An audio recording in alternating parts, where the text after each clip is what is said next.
Di tengah makan malam ulang tahun ke-60 Pak Hadi yang meriah di Ila Mewah Ubud Bali, Rea tiba-tiba berdiri dari kursinya, tangannya gemetar tapi suaranya lantang dan tegas.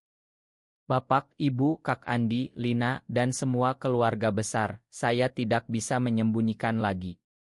Saya Gai dan Rama yang selama ini kalian anggap teman dekat saya adalah kekasih saya selama 3 tahun terakhir. Ruangan yang tadinya penuh tawa dan aroma rendang serta sate lilit Bali langsung hening bagai kuburan. Sendok garpu berhenti berdenting, mata 20 pasang orang tertuju padanya seperti ditembak. Bu Siti, ibunya yang lembut, langsung menutup mulut dengan kedua tangan, air mata mengalir deras tanpa suara. Pak Hadi, ayahnya yang pengusaha sukses dan selalu menjadi panutan di masjid kampung, wajahnya memerah padam, urat di lehernya menonjol. Kakak laki-lakinya Andi, 32 tahun, sudah menikah dan punya anak, langsung berdiri setengah. Rea, kamu gila ya?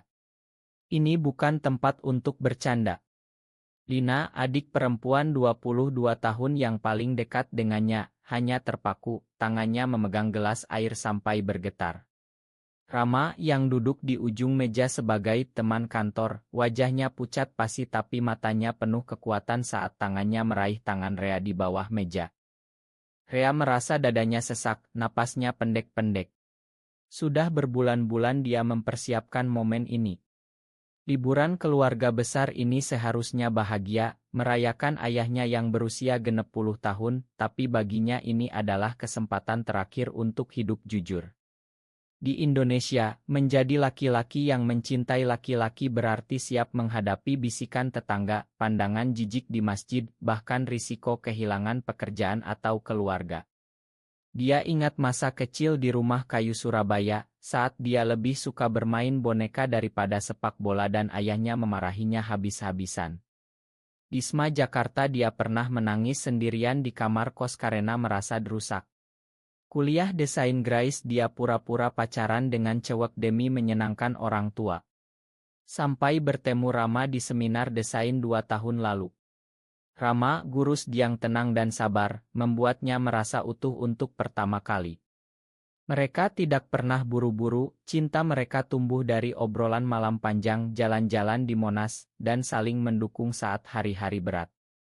Tapi malam ini, melihat Rama yang selalu mendampinginya diam-diam, Rea tidak tahan lagi. Makan saya, Bapak, Ibu. Ini bukan pilihan. Ini siapa saya. Saya mencintai Rama dan kami bahagia. Saya harap kalian bisa mencoba mengerti. Suaranya mulai pecah di akhir kalimat. Pak Hadi berdiri kasar, kursi kayu jati terdorong hingga berderit keras. Cukup. Kamu mau hancurkan nama baik keluarga ini. Di Indonesia, laki-laki itu suami, ayah, pemimpin. Bukan seperti ini. Suaranya menggelegar seperti guntur di atas sawah ubud yang gelap. Bu Siti menangis terseduh, anakku bagaimana nanti tetangga, saudara-saudara di kampung. Andi langsung menyalahkan, kamu egois, Rek. Pikirkan bisnis bapak, reputasi kita. Hanya Lina yang diam, tapi matanya berkaca-kaca penuh dukungan. Dalam gelombang amarah yang membara, Rea tanpa sadar melanjutkan kata-katanya, Bapak, jangan marah seperti itu, saya tahu Bapak juga pernah mengalami hal yang mirip. Surat-surat dari Om Joko di kotak lama di gudang rumah, yang saya temukan sebelum kita berangkat kemarin, kata-kata itu lolos begitu saja, seperti angin yang tidak bisa ditarik kembali. Wajah Pak Hadi langsung pucat seperti kertas, tangannya memegang dada. Ruangan yang sudah hening semakin membekuk. Andi berteriak, apa maksudmu? Bu Siti terisak lebih keras. Rea langsung menyesal, mulutnya terbuka tapi tidak ada suara keluar. Dia tidak pernah berniat mengungkap rahasia itu. Surat-surat cinta lama antara ayahnya dan Om Joko, sahabat masa muda yang hilang tanpa jejak 20 tahun lalu, hanya kebetulan dia temukan saat mencari dokumen pajak. Dia simpan sendiri, tidak pernah cerita ke siapapun. Tapi malam ini, dalam kepanikan, semuanya terbongkar. Malam itu berakhir dengan kekacauan. Keluarga bubar tanpa kata, pintu kamar dibanting satu persatu. Rea berjalan ke taman belakang Ila, udara malam ubud yang sejuk menusuk kulitnya. Dia duduk di bangku batu di bawah pohon rangipani yang harum, air mata mengalir tanpa suara. Rama menyusul pelan duduk di sampingnya, memeluk bahunya tanpa kata. "Kamu sudah sangat berani, sayang," bisik Rama lembut. "Tapi rahasia ayahmu itu tidak seharusnya keluar begini." Rea menggeleng, "Aku tidak sengaja, Ram. Aku hanya ingin mereka tahu tentang kita. Sekarang semuanya hancur." Dia memandang langit Bali yang bertabur bintang. Perjalanan hidupnya terbayang lagi, tahun-tahun menyembunyikan diri, pura-pura tersenyum saat saudara-saudara menjodohkannya dengan anak teman, rasa bersalah setiap kali ibunya bertanya kapan nikah. Dengan Rama dia belajar bahwa mencintai sesama jenis bukan dosa, tapi karunia. Tapi di sini, di tengah keluarga yang dia cintai, dia merasa seperti pengkhianat. Malam itu dia tidur dengan gelisah, mimpi buruk tentang ayahnya yang marah bercampur dengan kenangan manis saat pertama kali memegang tangan Rama di pantai Ancol. Besok pagi dia tahu akan lebih berat lagi. Pagi berikutnya udara ubud masih sejuk, kabut tipis menyelimuti sawah di depan Ila. Meja sarapan yang biasanya ramai hanya diisi 3 orang, Rea, Rama, dan Lina. Yang lain makan di kamar atau menghindar. Lina menyentuh lengan kakaknya, "Aku sudah lama curiga, Re. Tapi aku dukung kamu." Rama kelihatan baik banget. Rea tersenyum tipis, tapi hatinya masih berat. Rama memegang tangannya di atas meja, "Kita hadapi bersama, ya." Siangnya keluarga terpaksa berkumpul untuk acara ke Pura Goa Gajah seperti yang sudah direncanakan. Di mobil suasana tegang. Pak Hadi duduk di depan, tidak bicara sepatah pun. Bu Siti sesekali melirik Rea lewat kaca spion, matanya masih bengkak. Andi duduk di belakang, memeluk anaknya erat seolah melindungi dari pengaruh buruk. Di pura saat semua berdoa, Rea berdiri di belakang, tangannya dingin. Dia berdoa dalam hati, meminta kekuatan. Setelah selesai, Pak Hadi menarik Rea ke pojok, suaranya rendah tapi tajam, "Kita bicara nanti malam. Jangan bawa malu lagi di depan orang." Sore harinya, saat yang lain istirahat, Rea dan Rama jalan-jalan ke sawah Tegalang. Angin sepoi membelai rambut mereka. Rama berkata pelan, "Aku takut kehilangan kamu, Re. Tapi aku juga takut kamu kehilangan keluarga." Rea berhenti, memandang mata Rama yang tenang. "Aku sudah capek bohong, Ram. 3 tahun kita sembunyi-sembunyi, ketemu diam-diam, pura-pura teman. Aku mau hidup terbuka." Mereka berpelukan lama di pinggir sawah, tidak peduli ada turis yang lewat. Itu pelukan yang penuh harap dan takut. Malamnya, di ruang keluarga Ila, Pak Hadi memanggil semua. Suasana dingin. "Rea, jelaskan surat-surat itu," katanya tanpa basa-basi. Rea menelan ludah, "Aku menemukannya saat bantu Bapak urus arsip. Surat dari Om Joko tahun 1885. Bapak menulis bahwa Bapak mencintainya tapi harus menikah dengan ibu karena keluarga dan agama." Pak Hadi diam lama, tangannya mengepal. "Itu masa lalu. Aku sudah tobat. Jangan samakan dengan kamu." Bu Siti menangis lagi, "Hadi kenapa tidak pernah cerita?" Andi marah, "Ini karena Rea bikin Bapak malu."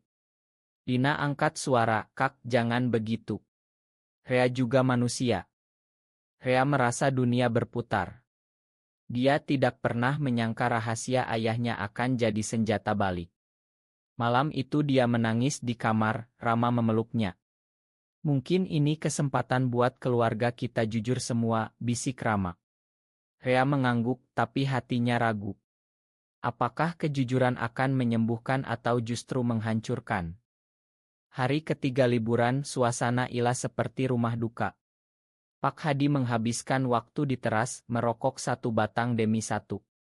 Bu Siti sibuk di dapur membantu koki, tapi matanya sering kosong. Rea mencoba bicara dengan ibunya di pagi hari saat mereka berdua di dapur. Ibu, aku tetap anak ibu. Cinta aku ke Rama tidak mengurangi cinta aku ke keluarga. Bu Siti memeluknya lama, ibu takut kamu menderita, nak. Dunia ini keras sama orang seperti kamu. Kata-kata itu hangat tapi juga menusuk. Siangnya mereka pergi ke pantai Sanur. Di bawah pohon kelapa, Rea dan Rama duduk berdua. Rama bercerita tentang masa kecilnya di Yogyakarta, bagaimana dia juga menyembunyikan diri sampai kuliah. Aku pernah berpikir untuk menikah dengan perempuan, tapi aku tidak mau bohong seumur hidup. Rea mendengar, merasa tidak sendiri. Mereka berjalan di pasir, tangan saling genggam diam-diam saat keluarga tidak melihat. Sore harinya, Andi mendatangi Rea di kamar. Kamu tahu bisnis Bapak lagi tender besar. Kalau berita ini bocor, kita bisa rugi miliaran. Pikirkan, Re. Rea marah, jadi aku harus bohong selamanya demi uang. Andi menghela napas, bukan gitu. Tapi keluarga ini sudah banyak korban. Kata itu membuat Rea teringat surat-surat lagi. Malamnya, di ruang tamu, Pak Hadi akhirnya bicara pelan ke Rea sendirian. Om Joko dia orang yang aku cintai dulu. Tapi aku pilih jalan yang aman. Aku tidak mau kamu menyesal seperti aku. Untuk pertama kali, ayahnya menangis di depan Rea. Itu momen yang membuat hati Rea hancur sekaligus lega. Tapi tidak semua mudah. Lina diam-diam cerita ke Rea bahwa dia juga pernah curiga soal dirinya sendiri, tapi belum berani. Kak, kita sama-sama belajar jujur ya. Rea memeluk adiknya. Malam itu dia tidur dengan perasaan campur aduk, ada harapan tapi juga takut kehilangan. Hari keempat adalah puncak ketegangan. Mereka pergi ke Gunung Batur. Di tengah kabut dingin, Pak Hadi tiba-tiba berhenti di pinggir danau, memanggil Rea. Kamu mau tahu kenapa aku sembunyikan surat-surat itu? Karena aku takut. Takut Tuhan, takut keluarga, takut masyarakat. Aku pilih menikah, punya anak, jadi orang sukses. Tapi setiap malam aku ingat Om Joko. Rea mendengar dengan air mata. Bapak, aku tidak mau hidup seperti itu. Aku mau bahagia dengan Rama, terbuka. Andi ikut campur, Bapak, jangan lemah. Kita harus pertahankan tradisi. Pertengkaran meledak di tepi danau. Bu Siti menangis, sudah cukup. Anak-anakku jangan saling bunuh. Dina berdiri di sisi Rea. Rama diam tapi matanya penuh dukungan. Malamnya kembali ke Ila, suasana hening. Rea duduk di teras, memandang bintang. Dia memikirkan pilihan, tetap di keluarga tapi bohong, atau jujur dan siap kehilangan. Rama duduk di samping, apapun pilihanmu, aku di sini. Mereka berpelukan lama, angin malam Bali membawa harum bunga. Hari kelima, Rea memutuskan bicara terbuka dengan semua keluarga. Di ruang makan pagi, dia berdiri lagi. Aku minta maaf sudah buat Bapak malu. Tapi aku juga minta Bapak maaf karena sudah sembunyikan masa lalu. Kita semua punya rahasia. Mari kita belajar jujur. Pak Hadi diam lama, lalu mengangguk pelan. Kamu benar, nak. Aku tidak mau kamu hidup menyesal seperti aku. Bu Siti memeluk keduanya. Andi masih ragu tapi tidak marah lagi. Dina tersenyum bangga. Siangnya mereka jalan-jalan ke Ubud Market bersama, suasana mulai mencair. Rea dan Rama bisa jalan berdekatan tanpa sembunyi terlalu dalam. Sore harinya di pantai, Rea dan Rama duduk berdua, memandang sunset. Aku bangga sama kamu, kata Rama. Rea tersenyum, aku juga sama kamu. Mereka berpelukan, kali ini tidak takut dilihat siapapun. Malam terakhir, Pak Hadi bicara pribadi dengan Rea. Aku tidak bisa terima 100, tapi aku tidak akan tolak kamu. Pulanglah ke Jakarta dengan kepala tegak. Rea menangis bahagia. Hari terakhir liburan, keluarga makan malam lagi di Ila. Kali ini tidak ada rahasia besar. Mereka bicara tentang masa depan, tentang bisnis, tentang pernikahan Lina nanti. Rea dan Rama duduk berdampingan, tangan saling genggam di atas meja. Pak Hadi mengangkat gelas untuk kejujuran meski pahit. Semua tersenyum meski masih ada luka. Di bandara Denpasar saat akan pulang, Rea memeluk ibunya lama. Terima kasih, Bu. Bu Siti mengusap air matanya, pulanglah sering, nak. Di pesawat, Rea memandang Rama yang tertidur di sampingnya. Perjalanan ini mengubahnya, dari anak yang takut menjadi laki-laki yang berani berdiri untuk cintanya. Dia belajar bahwa keluarga tidak sempurna, tapi cinta sejati layak diperjuangkan. Benarkah bahwa kejujuran total dalam keluarga selalu membawa kebahagiaan, atau terkadang menyimpan sebagian rahasia lebih baik untuk menjaga kedamaian? Benar atau salah?